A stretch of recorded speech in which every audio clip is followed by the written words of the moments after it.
Hi all, welcome back. I hope you had a good lunch. Thank you very much for joining us for this afternoon's session, for the first of two sessions this afternoon.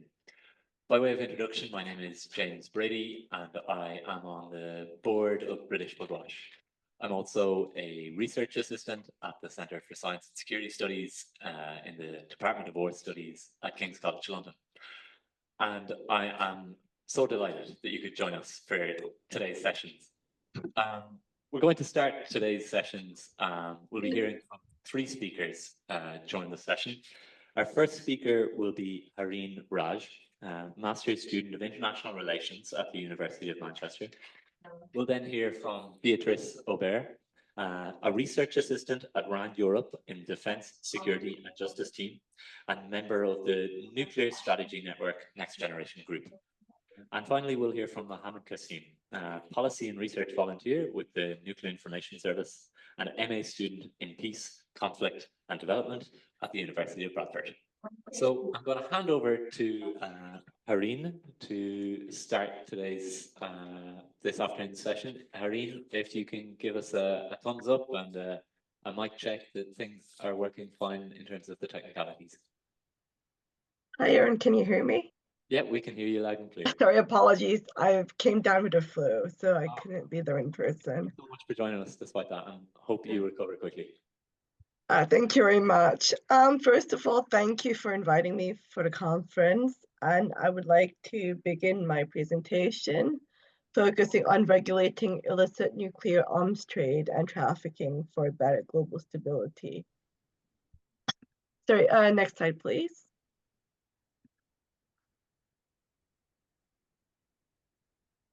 So, nuclear weapons pose a major threat for global stability. Despite international efforts, illicit nuclear arms trading and trafficking continue to persist. So treaties like the Non-Proliferation Treaty, the Treaty on the Prohibition of Nuclear Weapons, and the Strategic Arms Reduction Treaties, Part 1, 2, and 3, aim to regulate the issue. However, they have not fully prevented the illicit transfer of nuclear materials and weapons. Furthermore, we also have the International Atomic Energy Agency, otherwise known as the IAEA, which is responsible for monitoring and enforcing nuclear safeguards. Yet, non-state actors, individual arms traders, and criminal organizations still find ways to trade and traffic nuclear arms illegally. Next slide, please. So as you can see here, this is the map of the global nuclear warhead inventories. So as of 2025, there are currently 12,400 nuclear warheads worldwide, with 90% held by Russia and the US.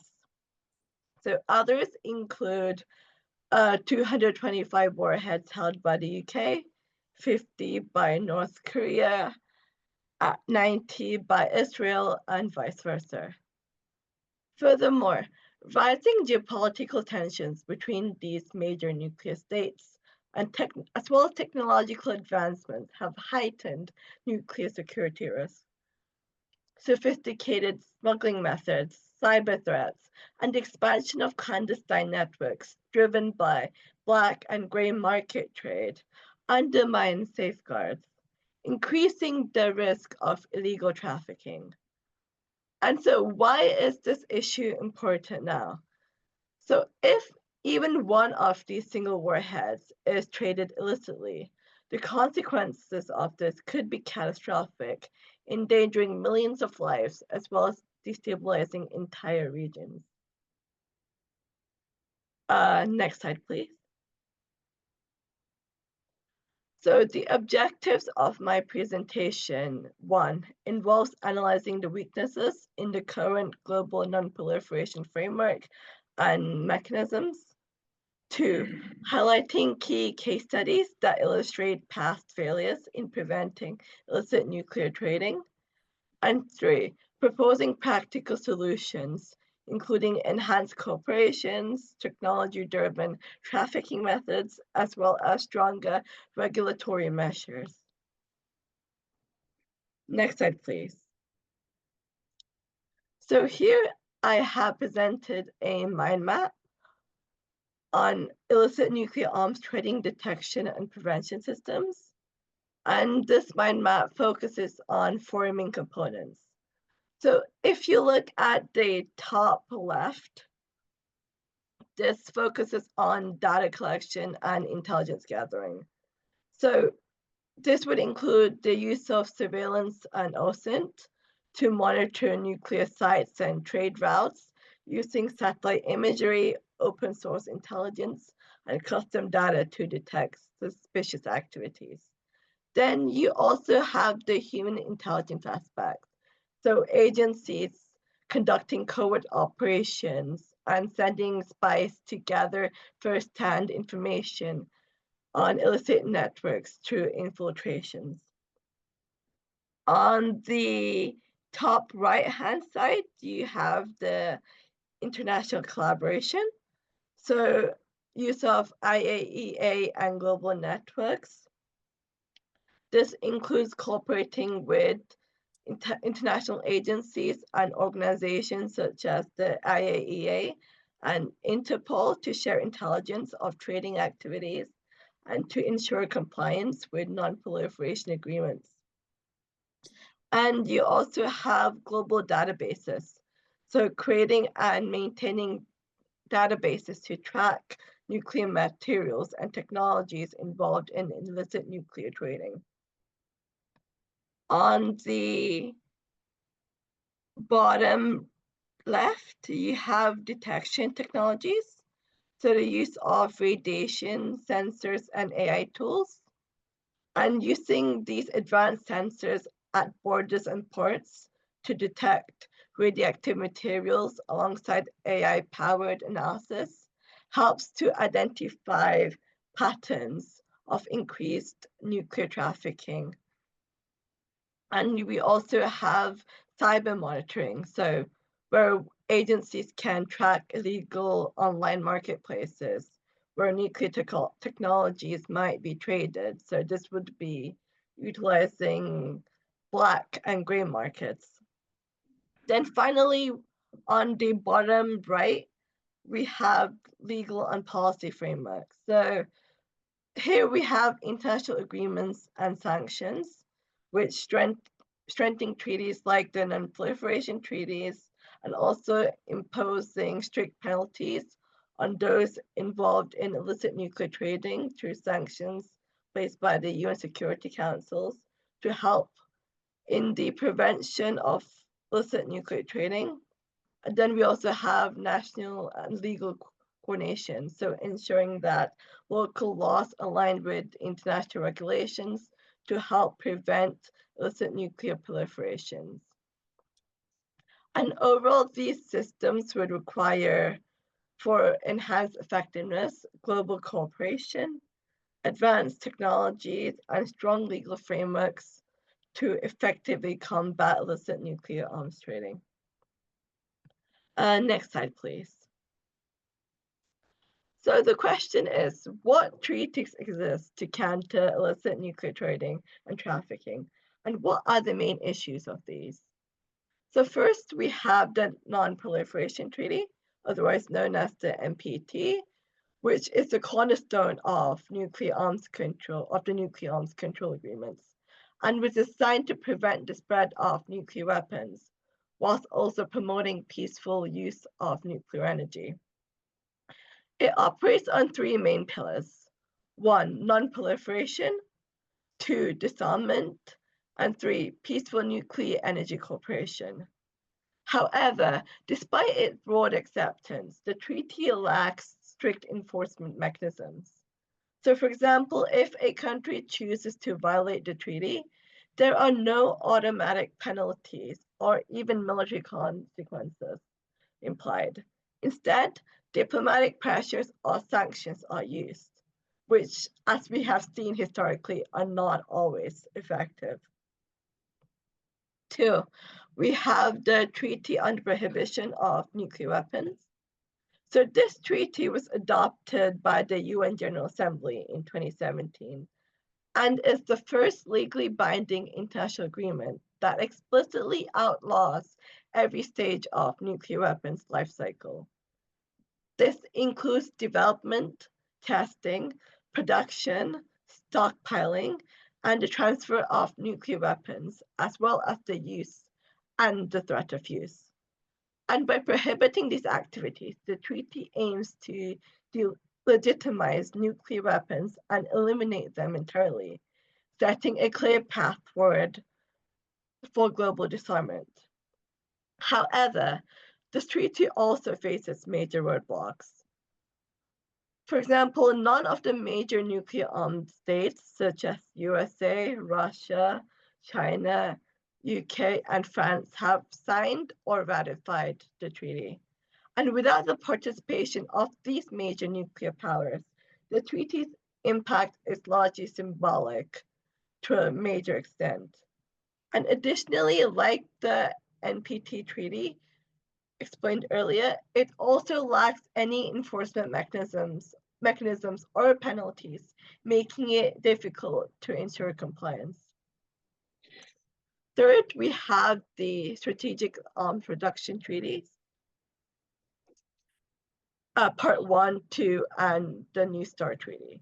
So these treaties have been successful in significantly decreasing the number of nuclear warheads and delivery systems over the decades.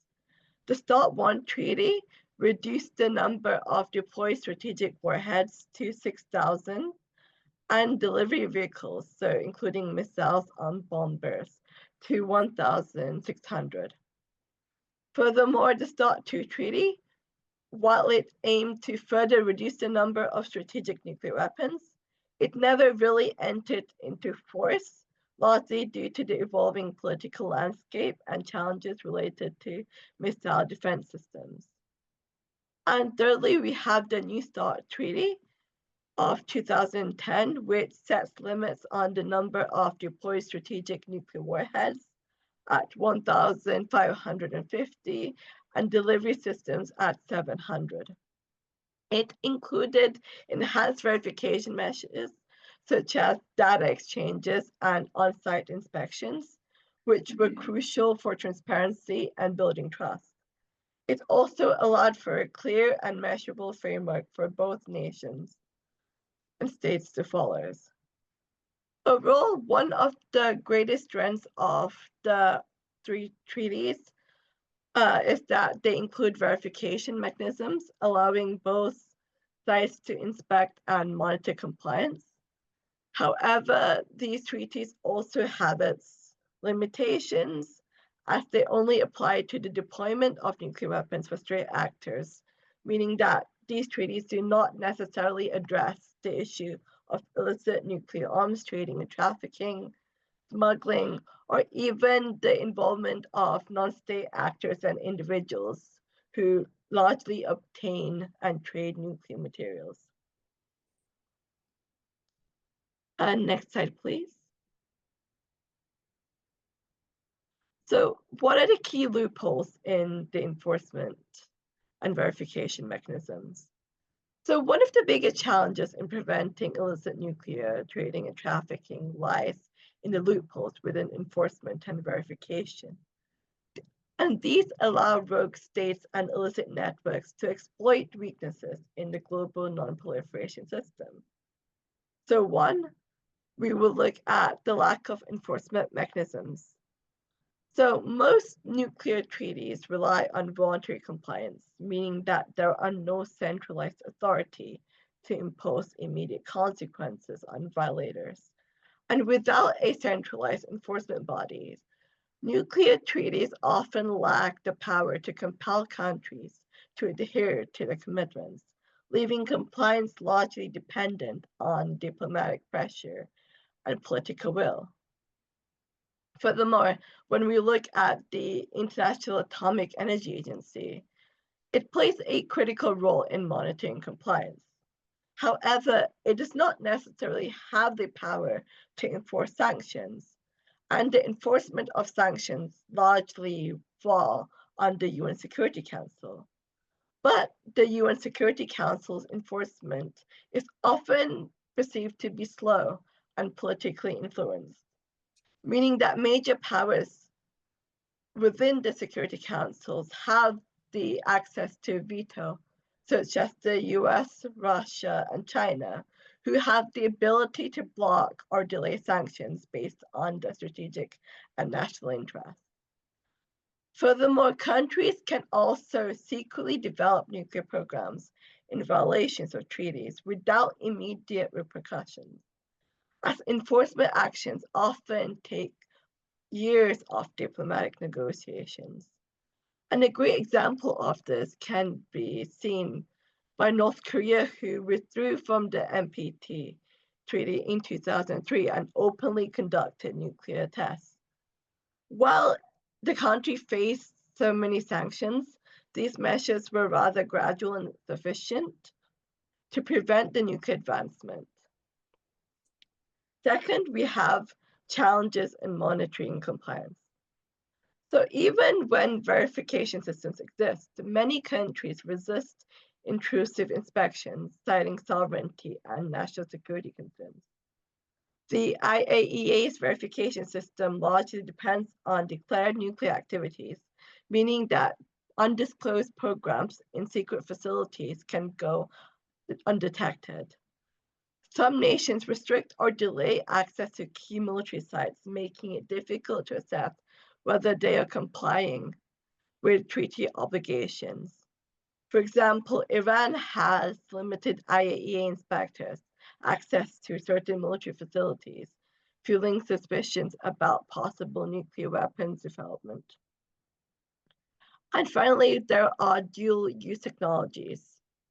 So one of the most complex challenges in nuclear regulation is the issue of dual technologies. So materials and technologies that can be used for both civilian and military purposes. And why is this a problem? Many countries develop nuclear infrastructures under the pretense of peaceful energy programs, but later repurpose these technologies for weapons development, which can be easily traded illicitly.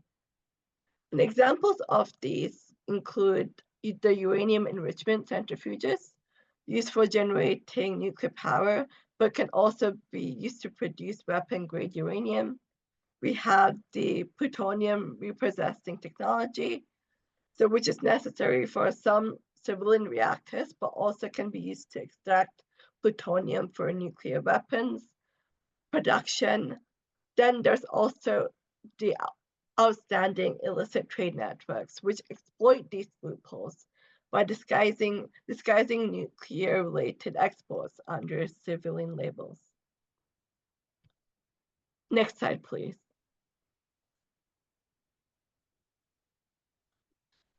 So here I will be discussing two key case studies pertaining to illicit nuclear arms trading and trafficking.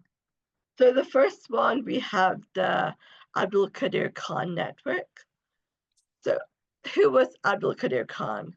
He was a Pakistani scientist responsible for developing nuclear weapons program. However, he also led an illicit proliferation network that illegally transferred nuclear technology to countries such as North Korea, Iran, and Libya. He operated using clandestine smuggling networks, front companies, and also black market dealers to evade international restrictions. And what this created was it helped rogue states strengthen their nuclear capabilities. It exposed loopholes in international export controls and intelligence cooperation. And also this led to stricter non-proliferation efforts, but also highlighted continuing vulnerabilities in global nuclear security. Then we also have the post-Soviet nuclear smuggling case. So after the Soviet Union collapsed, many nuclear materials, including weapon-grade uranium, were left unguarded due to political and economic instability. And one of the key cases was the case of Garek Dadayan, an Armenian residing in Russia who had procured highly enriched uranium from contacts in Novosibirsk. And in 2003, the Georgian authorities apprehended Dadayan when he attempted to sell 270 grams of highly enriched uranium. And what impact did this case study have? So one, it demonstrated the risk of unsecured nuclear stockpiles in politically unstable regions. And it also emphasized the urgent need for better tracking and security of nuclear materials to prevent them from falling into the wrong hands. Next slide, please. Harine, can you just ask that you finish up in the next 3 minutes or so, please, just for the sake Of course. Thank you. So what are the three key patterns that can be analyzed? So one is the fact that the issue of weak enforcement mechanisms, as mentioned before, many agreements and treaties depend on self-reporting and voluntary compliance, and these make enforcements reactive rather than proactive. Then there are also the lack of real-time intelligence sharing. While successful nuclear trading and trafficking often depend on exploiting gaps, intelligence sharing between national security agencies remain vital in order to combat, let's say, arms trading. Then we also have the exploitation of legal loopholes and dual-use technologies. As mentioned before, a major issue in controlling illicit nuclear proliferation is the misuse of legal trade routes to acquire nuclear-related materials, and existing regimes and agreements struggle to keep pace with evolving smuggling tactics and networks, meaning that developing countries, as well as developed countries, lack the efficient regulatory frameworks for enforcement. And finally, we'll move on to the policy recommendations. So we have 6 main policy recommendations, but I will only pick out the 3 main ones that I think that really needs to be addressed. So firstly, I will choose the strengthening international corporations. So the major obstacle in this is countering illicit nuclear trade is fragmented intelligence and sharing mechanisms between key nuclear states. And while smuggling networks operate across multiple jurisdictions, taking advantage of slow bureaucratic information and geopolitical tensions often limit collaboration.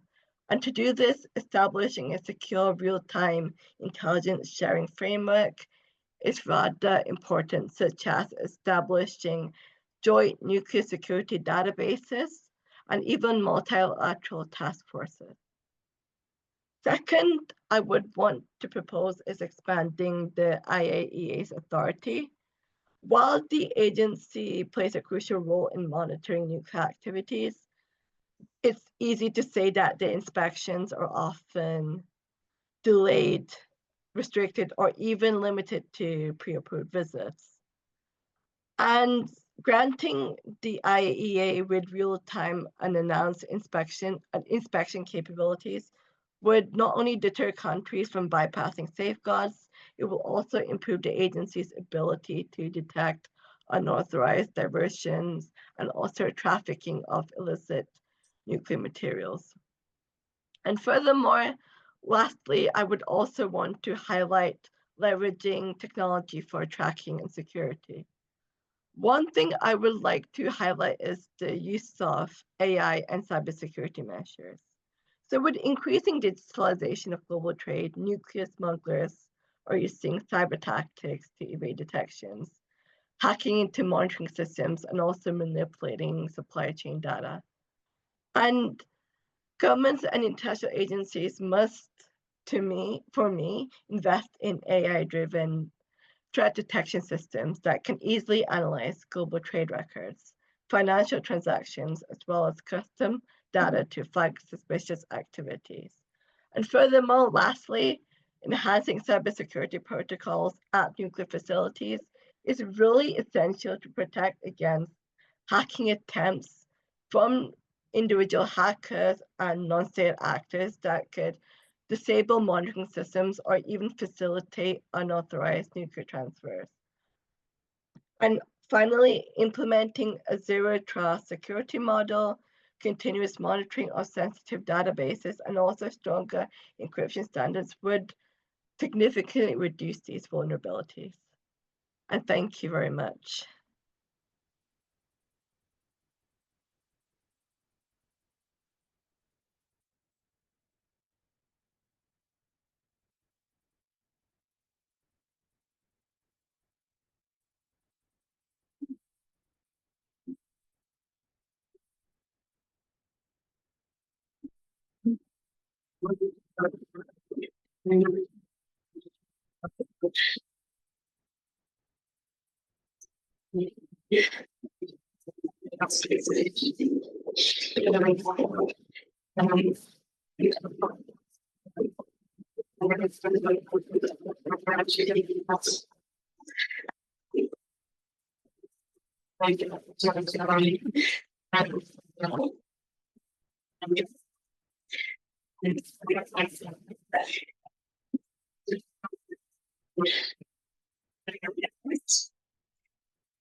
So you just have to change it to actually room and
To be trusted.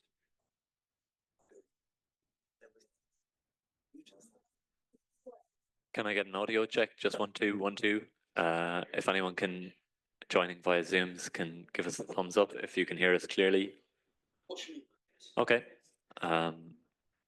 Wonderful. Thanks very much for your patience and your help with solving this. Thank you. Thank you very much, Beatrice. Please go ahead. Okay. So I was saying the debate on nuclear weapon, it creates anxiety among the public, as we can see at the moment, and this clearly impacts the way that we communicate about these weapons. And this could be like a whole study on its own, and it has been done already, but I think it's interesting to see that there's a big gap that we can observe and over the overrepresentation of this one discourse. Especially as soon as nuclear threats are back on the table, it seems quite hard for politicians to argue for disarmament, as they could be accused of not really supporting vital national interests. And this discourse also kind of feeds into itself because the US political discourse largely supports nuclear superiority, especially among conservatives. And then the Russian and Chinese rhetoric portrays US superiority as a threat, and this discourse as a threat justifying their own build-up. So it's kind of a vicious circle as well. So in general, it just emphasizes the nuclear threats to justify military spending, and it also exaggerates the benefits of nuclear superiority for national security. But this approach is quite criticized by the academic literature. And since the beginning of the nuclear age, most of existing scholars working in the field have argued that pursuing this maximum deterrence based on mutual assured destruction is quite undesirable for big nuclear states such as the US. And the main counter arguments focus on deterrence theory, crisis dynamics, historical evidence, and strategic stability. I'll highlight a few of the arguments, but obviously there's so much to say about this. But one of them is that inferior nuclear states can still deter superpowers. So because they can show greater resolve, because they have fewer strategic options and higher stakes sometimes. And that also the more powerful states also fear risk of nuclear escalation, and in like the reasonable, so often they try to avoid this direct confrontation. So nuclear superiority fails in these cases because deterrence depends on the certainty of retaliation more than on the arsenal size. And it makes nuclear states hesitant to use nuclear threats as well.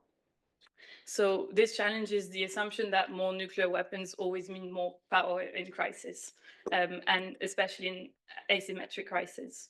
So a second point is that more nuclear weapons do not increase deterrence beyond a certain point.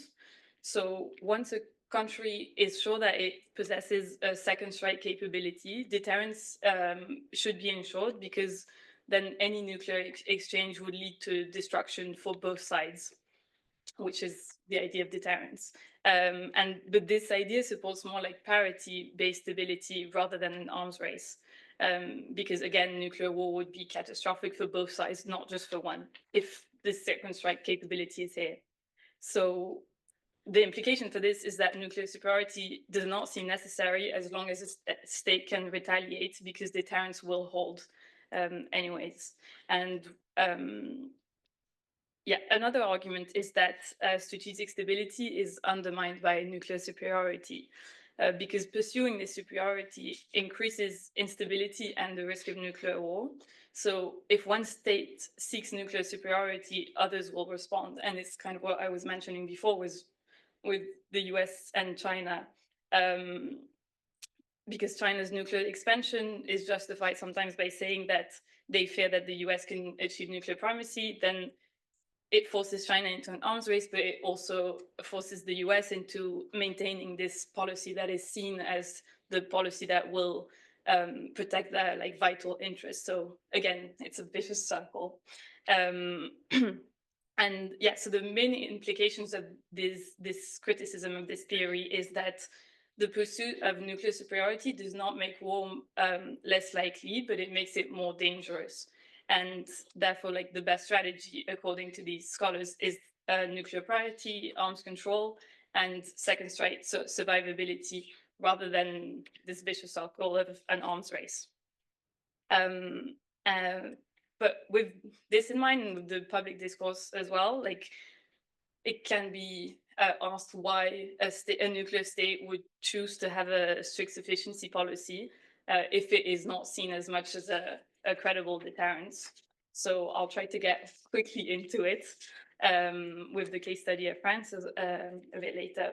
But yeah, so the strict sufficiency policy refers to a doctrine where a country maintains a minimal but credible nuclear force strictly for deterrence without seeking nuclear superiority. This approach is mainly associated with countries like France, the UK, is historically China, but a bit more murky now. And it's based on the minimum deterrence approach as opposed to the maximum one that we mentioned earlier.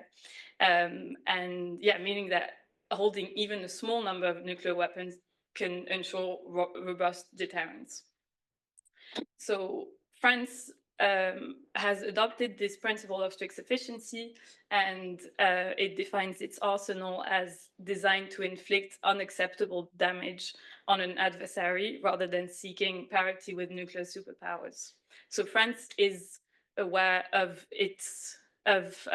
being a middle power, but it still makes sure that any potential aggressor would find the cost of attacking France outweigh any possible gains. So, and it has followed this minimum deterrence policy since the 60s, so since the beginning of its nuclear program. And over the decades, France has actually adjusted its arsenal in line with this doctrine. And during the Cold War, France peaked to nearly 600 warheads before announcing a reduction in 2008 by President Sarkozy to below 300 warheads. So it nearly halved, not actually halved its nuclear weapons.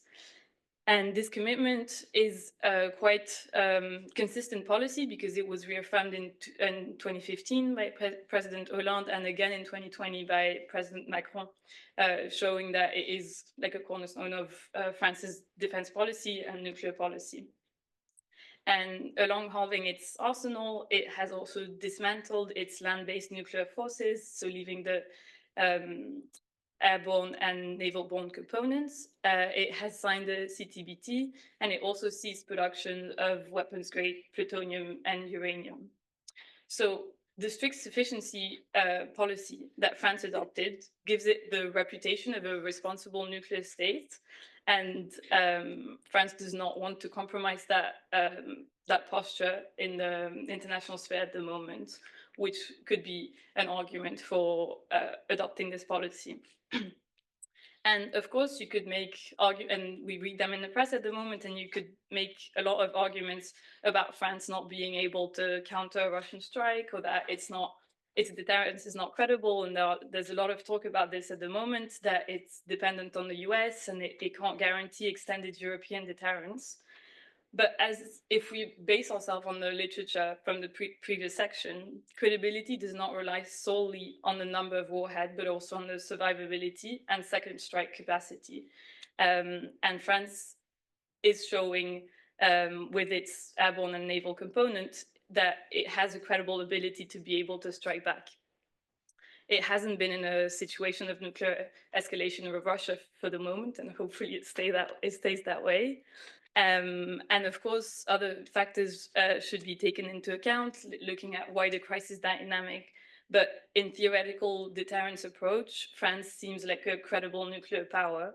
And it seems that its strict sufficiency policy achieves what it wants on the international stage, but also on a defense perspective as well.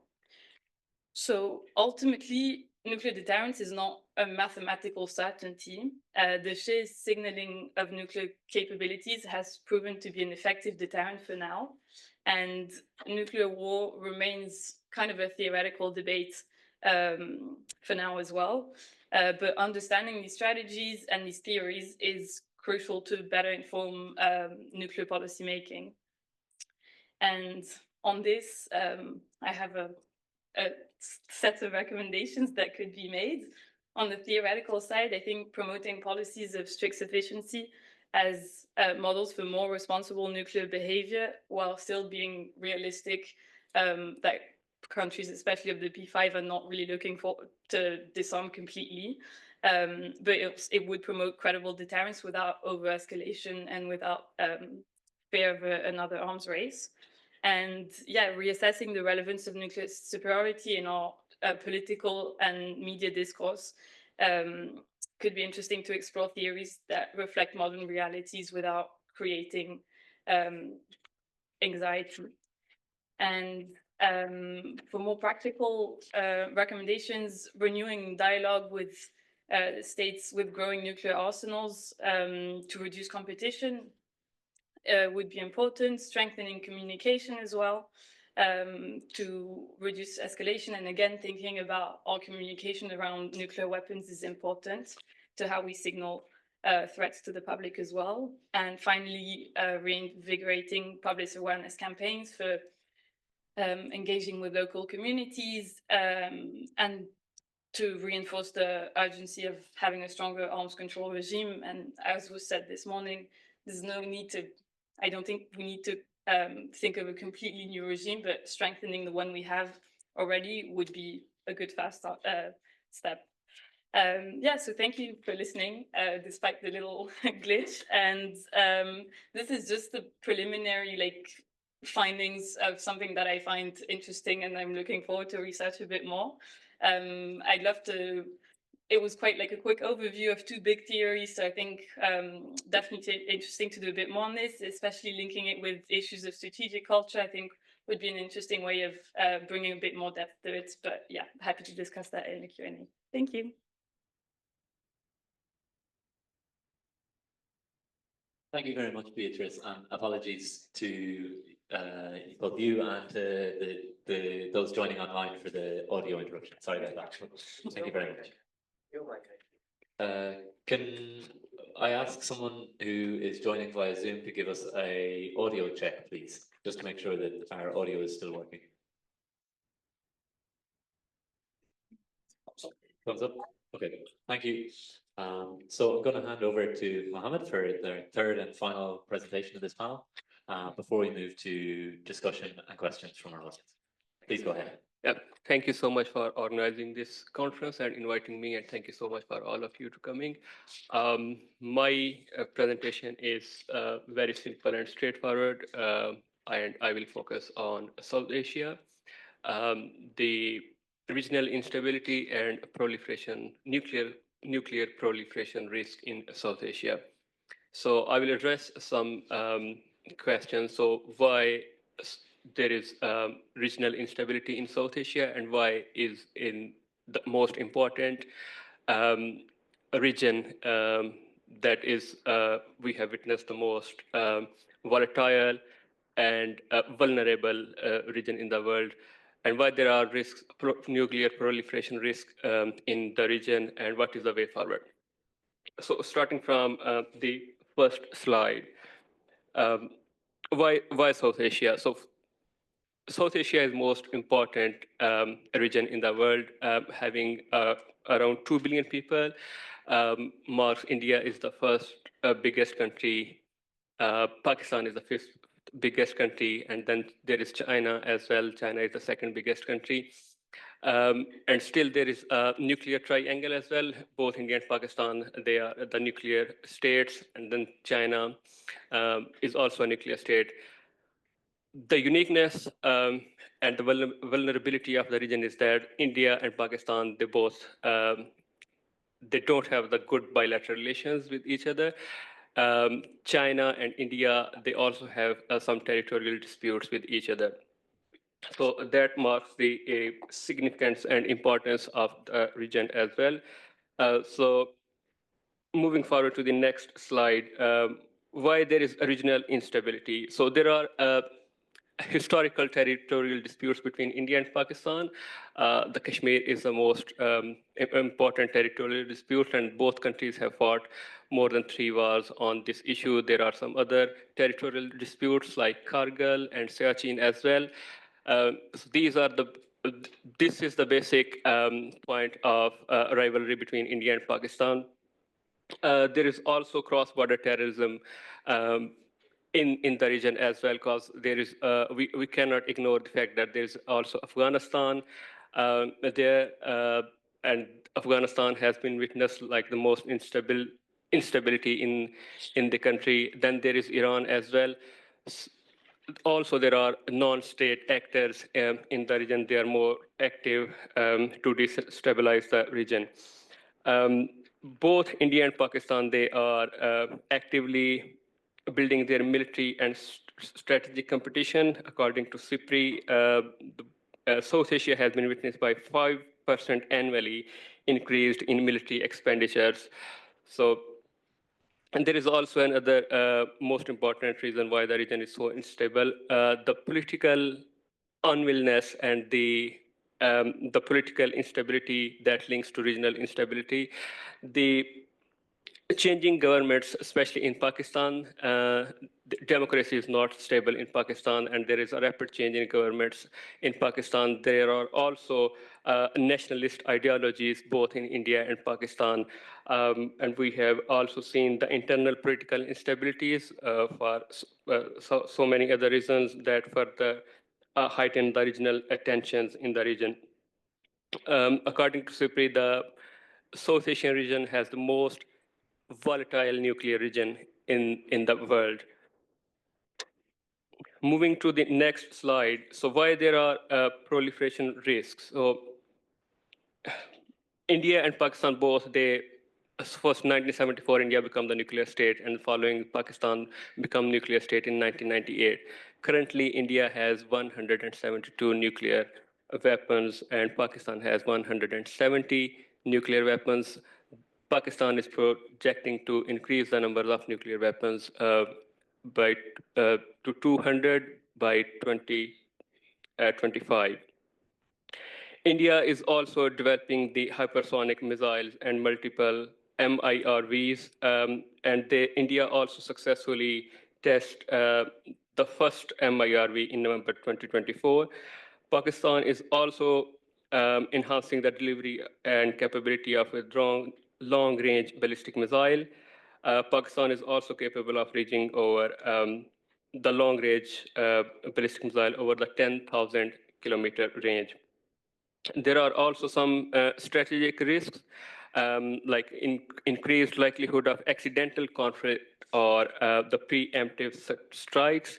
There is also a risk of miscalculation between India and Pakistan because they both engage with each other on mostly daily basis, thus the violation of ceasefire, especially in Kashmir as well. There is also arms race. India and Pakistan, the desired pursuit of strategic dominance could lead to, the risk of proliferation in the region. The role of global power, especially US and China.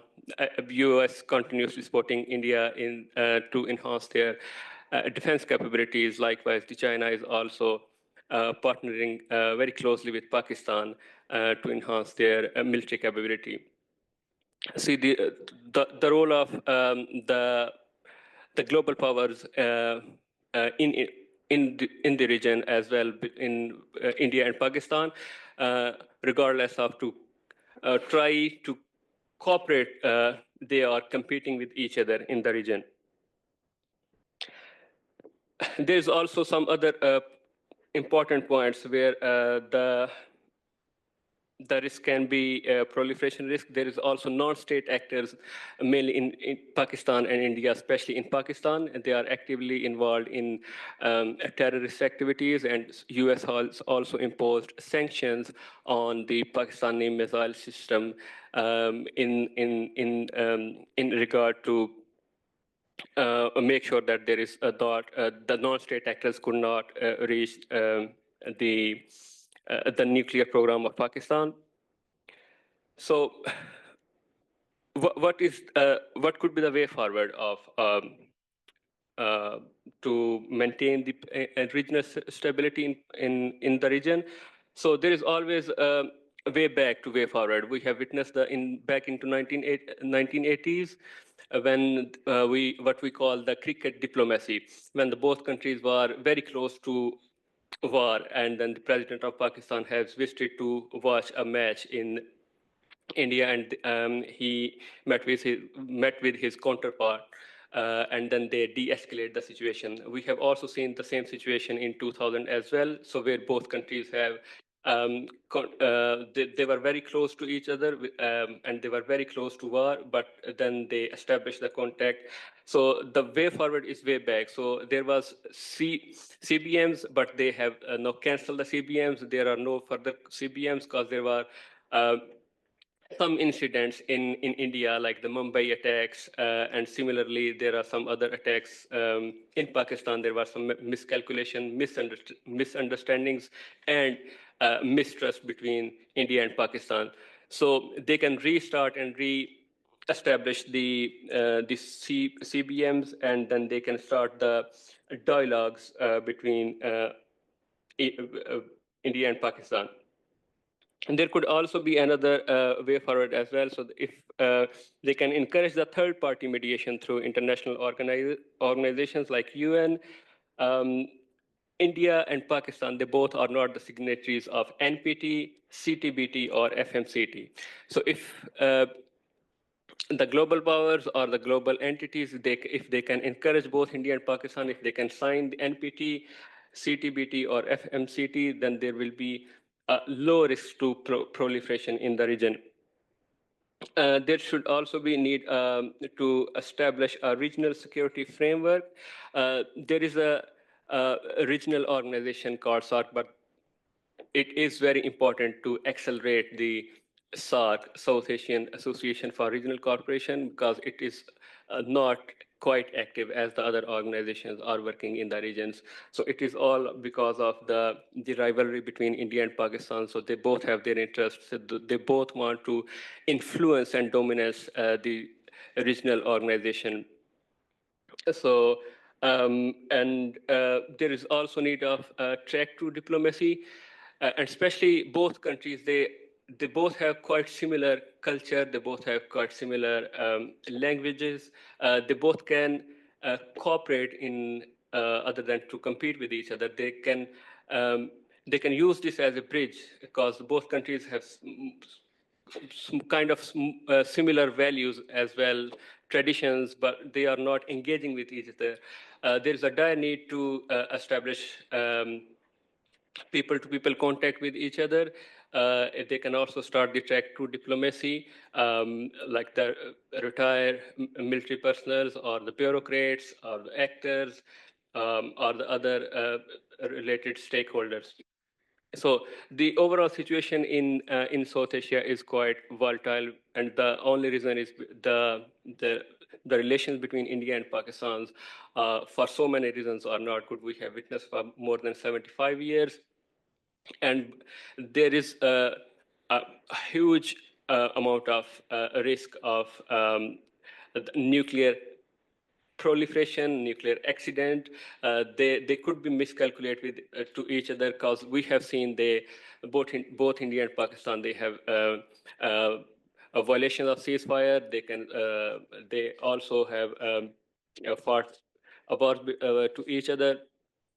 So to establish the framework, there is a dire need to mediate, and especially the global powers, if US and China, if they can play their positive role, other than they are using these states to fulfill their own need, their own interests.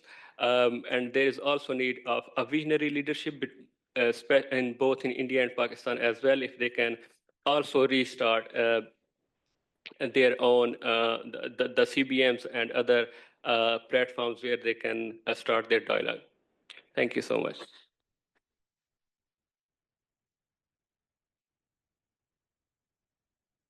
Thank you very much, Mohammed. So, I didn't see your last slide, so I'm gonna put them on there now.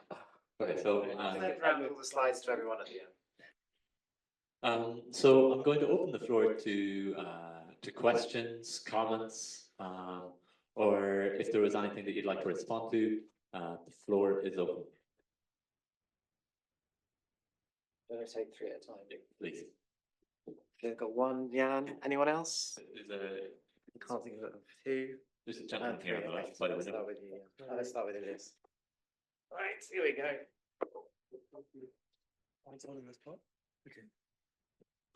I think this question's mainly, sorry, mainly for Beatrice. And I think it's just kind of what shifted Rand's position to be kind of in favor of disarmament, I guess, given its previous history of its involvement with the Vietnam War, and kind of the interactions that Rand USA has had in being pro kind of private healthcare and things. What has kind of changed that shift, or is it a difference between Rand Europe and Rand USA? But kind of, you know, when you were speaking, there were really good points made, but I felt kind of curious because I'm very aware of the impact that Rand USA had lobbying American politicians in favor of the Vietnam War. And equally, I'm very aware of the lobbying that Rand USA has done in favor of private healthcare, stripping millions of people away every year from getting the basic necessities. So kind of why can we as the audience trust the things that you're saying? But again, I recognize that, you know, what you could be saying could be you as an individual rather than as Rand Europe. Yeah, that's it. Thank you.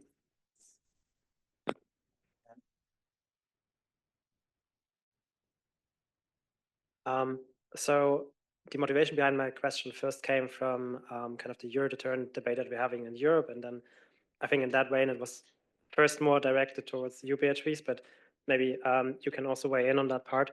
I was wondering a little bit about the economic incentives of maintaining a smaller arsenal, because I think that would featured also a bit in the French decision to have less warheads because of the costs. I think there are some proposals that, for instance, Germany might fund a French increase in warhead production, for example. what do you make of that? How impactful are these economic incentives in perhaps shifting the warhead production and then perhaps changing also the policy from strict sufficiency to probably not superiority, but at least a larger arsenal in France, for instance? Yeah, did you have? Yes.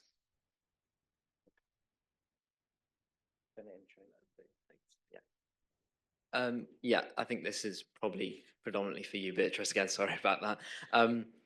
You mentioned associating strict sufficiency or minimum deterrence with the idea of responsible nuclear ownership. And I was just wondering, I think the idea of responsible ownership is not an uncontentious issue in global nuclear politics, and the idea that it entrenches nuclear hierarchies of legitimate nuclear weapon states, illegitimate ones, who can be trusted with them and who can't. And so I was just wondering, is that from a policy perspective, is that a productive step towards disarmament, to say that, first you've got to be responsible, or should we just be saying that nuclear weapons are unacceptable, full stop? Thank you. Beatrice, you might be well placed to take some of these. Yeah, so thank you for your comment and rant. I should have mentioned that this is completely like on my own capacity. It's a Saturday and I'm not representing RAND. Also, RAND US is very different from RAND Europe. Like we have the same name, but it's a different company. I don't work with them. I don't have really any contacts with them. And yeah, we don't work for the same clients, and definitely, like RAND has had an impact in the past in the US, but I bought more oat milk. But it's actually well, I don't really didn't really play a part in that, and yeah, just very different companies. And again, I'm not representing them, and this is my own research. It's not linked to what I do at RAND as well. But happy to discuss more later if you want. On the second question for the economic incentive, first of all, on Germany funding for French arsenal, I don't think this is going to happen. Like France is very set on its national nuclear deterrence. It doesn't really want to extend, like we're not talking about a French like umbrella of defense. There's talks about extended European deterrence, but that doesn't mean like France will, in my opinion, never share its nuclear weapons or never let like other countries get involved in its nuclear defense, because it's really like the core of French national defense strategies and capabilities. And I think there's definitely, for France, there was definitely an economic incentive. I think now France is like nuclear weapons budget is the highest it's ever been, and it's been halved already. So if France still had 600, it would be even more than that. I think that now nuclear weapons are 20% of the overall defense budget of France, between 15 and 20, which is quite a high number for a small arsenal already. So I think it definitely plays a role, but I don't think it will let other countries help with that. And on the last question, thank you, very interesting question as well. I think I was talking more about P5 countries than the countries I was mentioning before. I don't think there should be a hierarchy of policies. I don't think, I mean, we discussed it this morning, but yeah, I think some countries had nuclear weapons before and are kind of seen as legitimate or legal.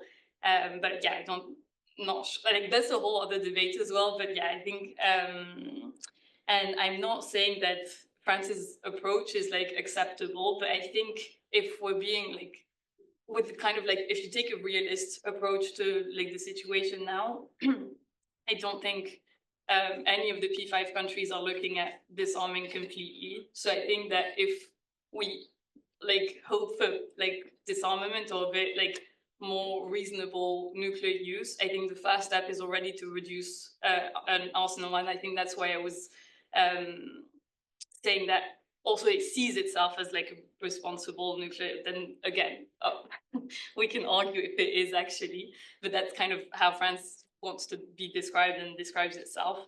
But yeah, I think it's just like kind of a fast step, and it goes against, it also just, it's interesting to see that a country would, and a couple of countries are going against this trend of nuclear like arms race, and are quite set in this policy, and it's been for a long time as well. So, but yeah, not saying they're more legitimate than another country to be called responsible.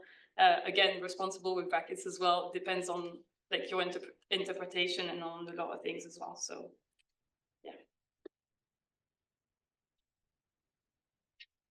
We have. Yeah, sorry. Thank you. If we can take some more questions. Yeah.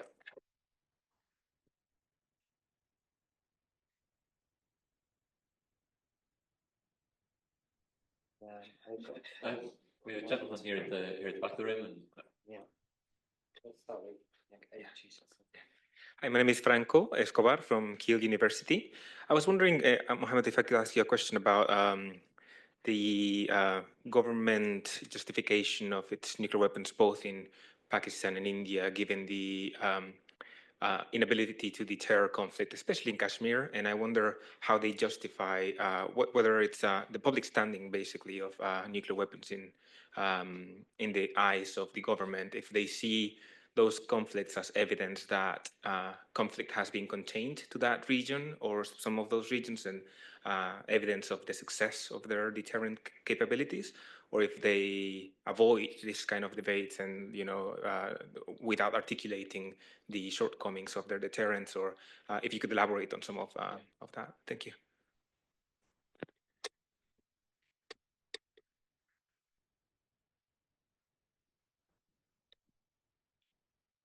Thank you for your talks.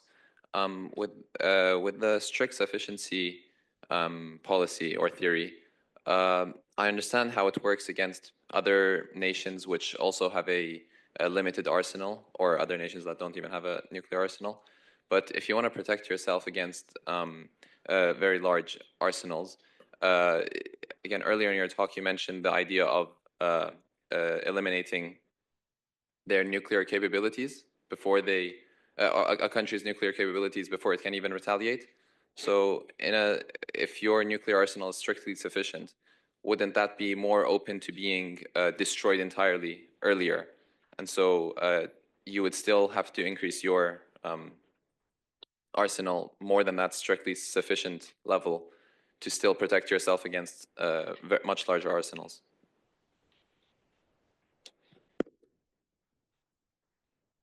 See Jan as well, or is there anyone else? Oh yeah, let's go. Because Jan's already asked one. Yes. Hello, thank you again, Danny Reader, University of Liverpool. And so for Mohammed, just because we have you in the room, I'm not sure I entirely grasped when you were comparing the arsenal between India and the arsenal between Pakistan, what your conclusion was between that comparison. Everything that you said about the diplomatic, the recommendations you had for diplomacy, I understood. But in terms of those comparisons, if you could just repeat that, if you wouldn't mind. Mohammed, would you like to start this round? Yeah, please go ahead. Thank you so much for the question. The data here shows that I just show that because the both countries are increasing day by day their nuclear weapons, and that was also the other thing I want to show that India and Pakistan, and they are developing rapidly their missile systems. So there is a proliferation risk. So if they can be signatories of NPT, CTBT, or FMCT, then they can, at least if they cannot decrease, but they can stop increasing their stockpiles. So that was just basically a comparative data to show the capability of both countries. Yeah. So to your question, so for me, there is no justification, but the governments, both India and Pakistan, they have justification, and the justification is that they both have security threats from each other. So that is I think, the simplest way they justify their to gain their nuclear capabilities. And in the question of Kashmir dispute, that is the main issue. They are not engaging with themselves. Both countries are failed to resolve this issue. There are UN Security Council resolutions on Kashmir, but India is not ready to accept. And then there are also some internal politics in Pakistan as well. So they are not coping with each other. So I think that to resolve these issues is to act on the United Nations Security Council resolutions on Kashmir. So if both countries can agree on that, and if the United Nations and the other global powers, US and China, if they can play their roles as well to mediate between India and Pakistan, and if they can convince both countries to act on the UN Security Council's resolution, maybe then they can resolve their issue, but still they are not agreeing on that.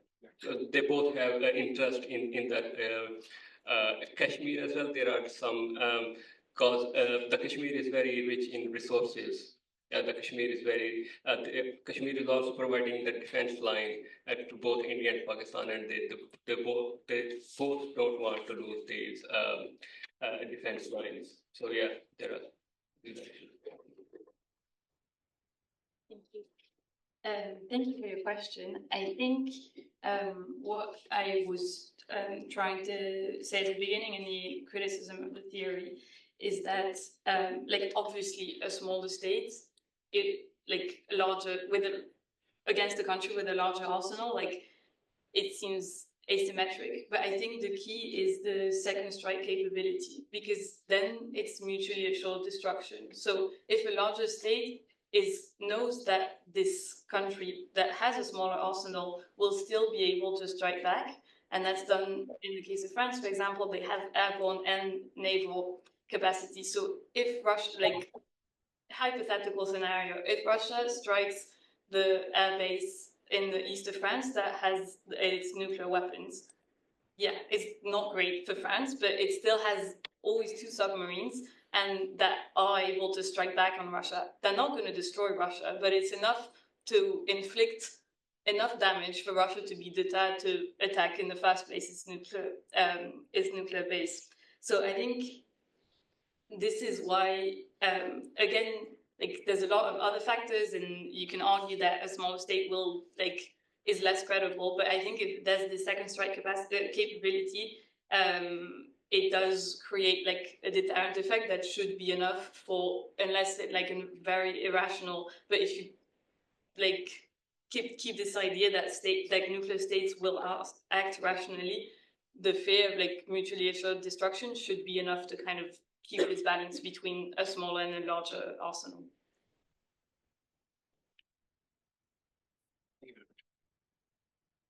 Thank you, Beatrice. Maybe a final set of questions before we pause for a break before our next panel. Yep. I've got a question Jan here from Caroline. and Please. yeah. Who else? I've got Jan and did you have your hand up? Okay, Barry, and anyone else? I might ask a question. Just on that note, I wanted to ask, so if you're sort of recommending maybe states downsize their arsenal based on this idea of sort of a minimum required mutually assured destruction, I'm thinking about maybe concepts of, like, extended deterrence and, like, the psychology of credibility there. Like, would it maybe be a proliferation risk if states like South Korea or Japan perceived that they were no longer being covered because maybe states have reduced their arsenals that were, like, supposed to protect them? So could it potentially be that, like, you, not to say you're in favor of, but would it sort of, along this rationale of very, like, Waltz's ideas of minimum deterrence, would it be a safer world in this worldview where more states had a minimum deterrent? So a proliferation, but smaller arsenals in general. Is that sort of the line of logic as you see it proceeding? And then I'm wondering if you could comment anything on sort of new technologies. So, like, AI is definitely coming in and it's maybe threatening the survivability of technologies because they're now more locatable, more detectable. So maybe redundancy, states are wanting to build up their arsenals against that threat. And maybe it's also impacting elements of the rationality of leaders. You're talking about the rationality, mutually assured destruction will prevail because states are rational. In our kind of misinformation ecosystem, as we exhibit in it now, and like the hallucinations of AI decision support systems, can you see that being a critical factor, sort of undermining that rationality in the future?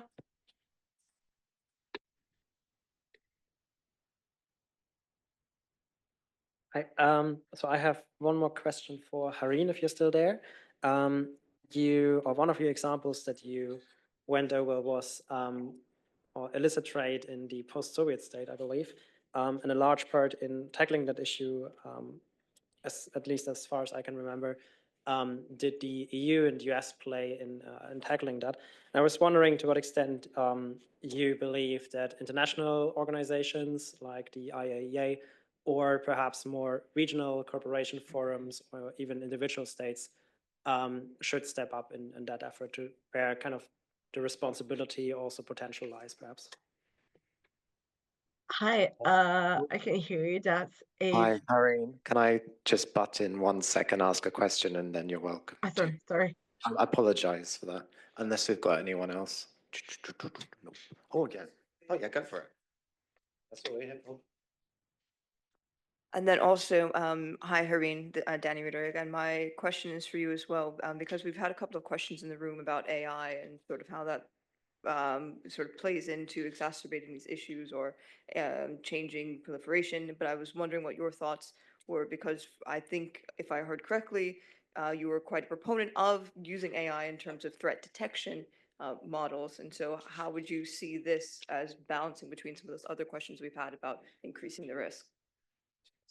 Yeah, my question quickly for Mohammed, and I've got one for Beatrice, was with Mohammed. I know that the US military monitor Pakistan's ability to mate its warheads with its missiles, and I believe there's preparations in place to prevent them if they feel that that's going to happen and they're going to launch a strike against India. I was wondering what you know about that, and if the US monitors India for the same reasons and have similar contingencies in place to strike if there was like a mating of missiles and warheads. And then for Beatrice, I think my question was around regional planning, regional nuclear planning, like tactical or non-strategic uses, like for example in Africa where French forces are deployed, like what type of non-strategic plans are there for nuclear use by France, and how does that relate to your concepts that you discussed, like minimal deterrence? Thanks. So a pretty large set of questions there. I might turn first to Harine, if you would like to respond to those two questions, please. Hi, of course. Going back to sorry, I didn't hear the first question. What was the first question? Is that Jan? What did you say?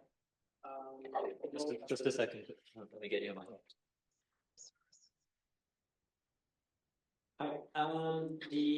Up to what extent regional corporations or individual states like the EU or US, for example, should take responsibility or have more potential to tackle illicit trade in certain areas compared to international organizations like the IAEA.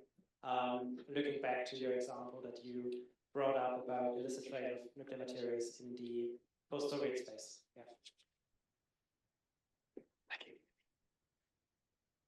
To answer your question, I believe that international organizations and agencies, especially since the post-Soviet era case, their involvement definitely does play a vital role, especially since these weapons have been trafficked from their states, essentially, especially since, as we've seen before, Russia and USA have the biggest nuclear warhead inventories. And when going back to looking at the involvement of IAEA and other agencies, of course they play a vital role.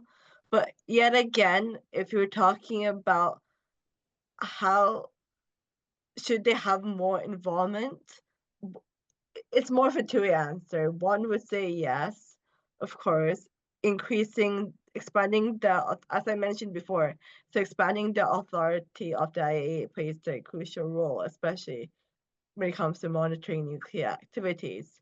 But yet again, with the current climate, their involvement can often be delayed, restricted, or even limited, as states are not necessarily willing to cooperate with these agencies when it comes to helping preventing illicit nuclear arms trading, because sometimes states often trade individually with non-state actors or even individual private actors, because arms trading and trafficking bolster profits and increase economics. So when it comes to answering the questions on should international agencies and states such as the USA, bolster the involvement, one would say yes, but ultimately, will agencies and states themselves accept the involvement? That's another question to ask. And secondly, when answering the question on the use of AI and to help threat detections of illicit nuclear arms trading, AI itself enhances the nuclear arms trafficking detection by analyzing vast data sets, identifying hidden trade patterns, and predicting smuggling routes in real time. And NSA, as you can see before, NSA, Security Agency, GCHQ, all use AI to surveil trafficking routes and detection systems through satellite imaging, anomaly detection, and automated intelligence sharing. However, as everyone can say, AI poses significant risks, such as providing false positives in detection systems, adversarial attacks, data biases, and even cybersecurity threats, which current traffickers can exploit when it comes to, and these exploitations can increase the risk of illicit nuclear trading and trafficking. And also the over-reliance of automation intelligence, which some may perceive as a good tool to utilize for detecting illicit nuclear arms trafficking, may also reduce critical human oversight to a certain extent. So while AI can be perceived as a powerful tool, on one hand, on the other hand, its effectiveness really depends on strong cybersecurity measures and human intelligence to counter these evolving threats. And I believe that this is, from my perspective, more research really needs to be done on the use of AI and to help in the detection of illicit nuclear trafficking. But I would say that the use of AI solely in detection over human intelligence, it's a bit difficult. If that really answers your question. Thank you very much. Beatrice, there's a question there as well, I think, on if you'd like to respond to it, please. Yep. Thank you both. Two very good questions. I think on the proliferation because of smaller arsenals, that is definitely a question that's like relevant as well.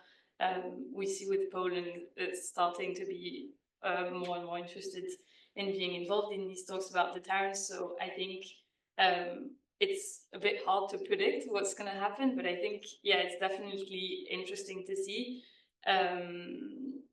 But again, it's a bit hard because in a way, like Poland is asking help to the US, which has a huge, still a huge nuclear arsenal. No one is really asking for France to share its weapons because they know that they're not going to do it because they have a smaller arsenal. So I don't really know in what yeah, it would be a very interesting thing to explore, like how it affects proliferation. I haven't really looked at it, so I'm not sure exactly how it will be linked in the future. I don't know if there's any like historical examples that we could use as well, probably, but not that I'm really aware of. And on new technology, I think, well, I was actually thinking about it this morning with Jan's presentation, because, for example, the submarines detection is definitely, like, if it does happen, then it, for France, for example, it's gonna have a huge impact, because that whole base of second strike capability, if you take away one of their like capabilities and the naval capability, then it does have a huge impact on their deterrence and on their credibility. So I think if or when that happens, France is definitely good, and other small arsenals definitely going to have a think about it. And I think the UK already had it because now they only have their naval borne capability. So I think that's also maybe seen as like a bit of a weaker, like less credible than France. I'm not sure, like that would again be like a study on like perception would be interesting as well. But yeah, I think new technology definitely has the power to change all these power dynamics, and so yeah, it's not my area of expertise. Sorry, I can't give like more detailed answer, but yeah. And on regional nuclear planning, I think France is not big on nuclear planning. It's the only NATO ally that's not part of the nuclear planning group, because they don't really want to share any of their nuclear like capabilities even with the allies. And I think it's really emphasized that it's strictly for vital national interests, and it only applies to the French territory. So I'm not sure there's really like any discussions about nuclear capabilities, even non-strategic use, in places where they have just a military presence. So yeah, I think it's, again, maybe maybe there's more that I don't know about, but like I would say that it's so interesting to their like strategy to keep it solely as like a vital national issue that, yeah, I'm not sure there's a lot of talks on regional nuclear planning in Africa, but if anyone knows more about this, happy to be contradicted. Yeah, sorry, I know your question was about missile system, but can you repeat again your question? It was just like, I know that, what do you know about the US monitoring Pakistan's ability to make its missiles with its warheads? Because I understand it monitors if things start heating up between India and Pakistan, it has the ability to prevent Pakistan actually using its nukes against India, for example. And just your comments on that, and if you understand it, there's a similar plan for if India was to do the similar thing if there's a conflict brewing between the two countries. Well, I don't think so. It will be same for India, because as long as if there are US interest with Pakistan, then they can support Pakistan as they did before. But if there are no interest of US in Pakistan, then they can impose sanctions. And but this is not the same case with India, because of course US has interest in India because of China. So, for my understanding till now, they will not treat India same as they are treating Pakistan at the time. Yeah. So I want to say thank you very much to Harine, Beatrice, and Mohammed for a very lively and sophisticated discussion for this session. So a big round of applause, please, for our panelists. So we're going to pause for 15 minutes, and we'll return for our final panel of the day at, we'll go with 20 to 4. So 17 minutes or so. Okay, thank you very much.